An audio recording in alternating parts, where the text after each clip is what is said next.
Allahu Ekber, Allahu Ekber.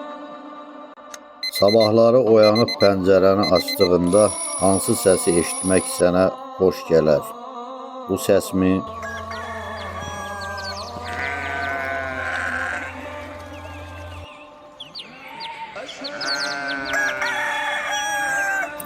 Yoxsa bu səsmi?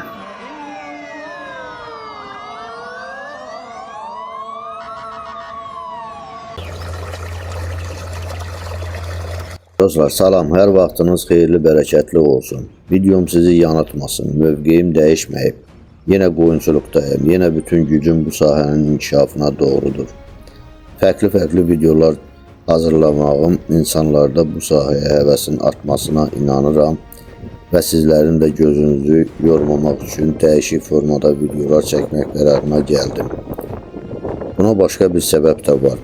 Məsələn, artıq bir xeyli izləyicim var ki, yazır mənə heç qoyunçuluqla məşğul deyiləm, amma videoların çox xoş təəssürat verir deyə izləyirəm.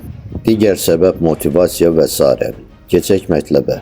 Baxıb görürəm ki, kətdə yaşayanlar hər kəs bir təsərrüfatla məşğuldur. Düzdür, hamı deyil də, amma var. Qoyunçuluq olmasa da, yəni az olsa da başqa təsərrüfatla məşğuldular.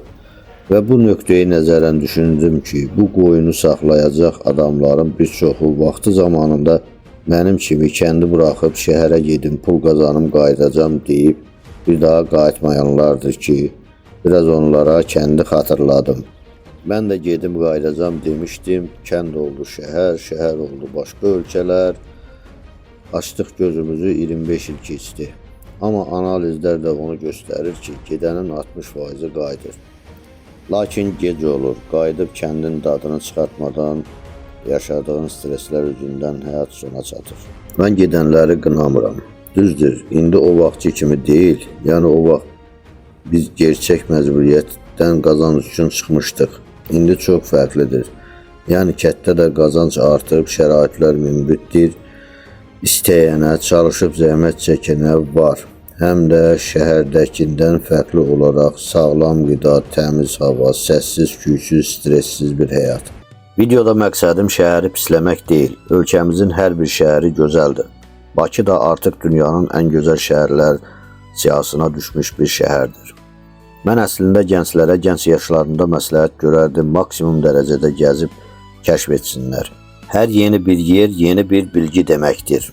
İstər tikilən yeni binalar olsun, körpülər olsun, abidələr olsun. Hər biri bir əsərdir, hər biri bir mədəniyyət nümayişidir. Çox yer gəzmək, çox yer görmək, çox dil öyrənmək, bilik bazanın çoxalması deməkdir.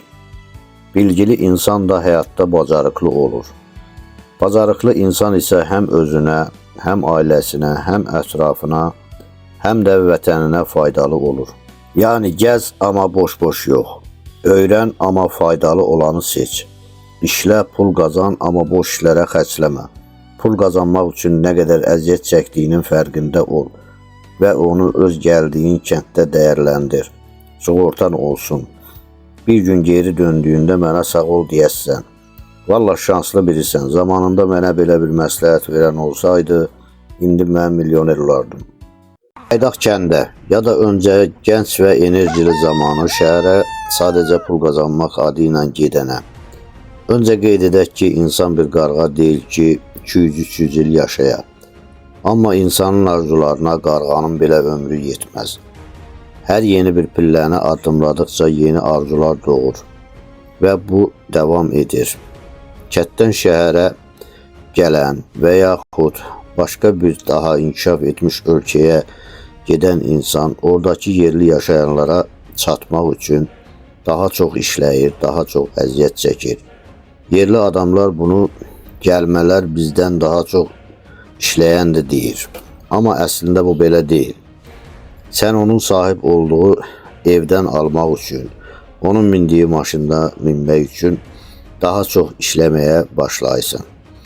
Ta o vaxtacan ki, artıq enerji tükənir.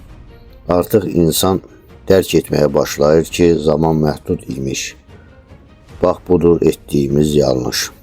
Halbuki kətdən çıxarkən verdiyimiz sözün üstündə dursaydıq, işlədiyimiz şəhərə göstərişə deyil, öz kəndimizə yatırsaydıq qazancımızı, misal ev, torpaq, bağ, ferma, mal, heyvan kimi, sonra biz də gəlib öz yerimizdə normal istirahətli həyatımıza davam edib, enerjimizi artırıb həyatımızı biraz da daha uzada bilərdik.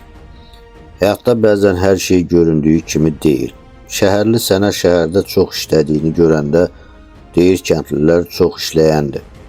Gəlib kətdə səni öz şəraitində orqanik qidalanmanı, ağac kölgəsində istirahətini görəndə deyir kətdə həyat var, kəndlilər keyfdədir. Bax, insan həmən insan, məkan fərqli, yaşayış fərqli. Deyən insan da həmən insan, məkana görə işlətdiyi sözlər fərqli. Demək nə imiş? Gül ağacında gözəl imiş. Qırıb gətirib güldana qoyanda deyil. Kəsin bir həyat hekayəsi var, amma çoxluluqla bir-birinə bənzəyən çoxdur. Mən də bu insanlardan biri. Mən də zamanında bu dediklərimi eşitmiş və dərk etmiş olsaydım, bugün o arzu etdiyim yerdə olardım. Demirəm hər kəs qayıtsın kəndə. Sadəcə bir xatırlatma belə bir qərar üçün yetərli olur. Sonda hər kəsin öz fikri, öz qərarı, öz arzuları var və mən də hər kəsin fikirlərinə hörmət edərək deyirəm ki, harda olmanızdan asılı olmayaraq hamınız sağlıqlı olun, gününüz xoş, həyatınız firavan keçsin. Xoşça qalın, gələn videoda görüşmək ümidi ilə.